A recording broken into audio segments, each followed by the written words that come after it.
Alright, so my blow dryer comb broke.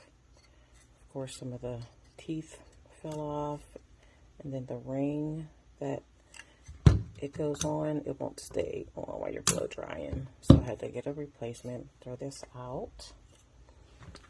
So I ordered 2 different type of combs to see which one would fit. The first one did not fit.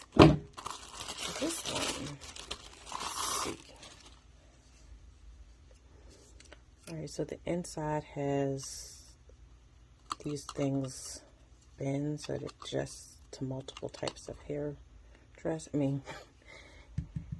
blow dryers. So you just push it on, and that's it. It works, and you can move it around in case you need to adjust. It has little combs on the inside.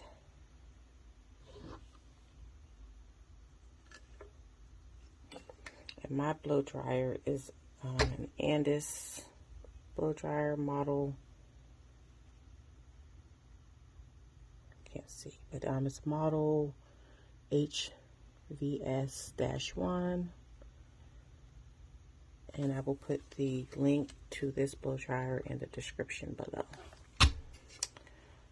All right, I hope this was helpful for anyone that needs a new attachment, and I will see you guys in the next video.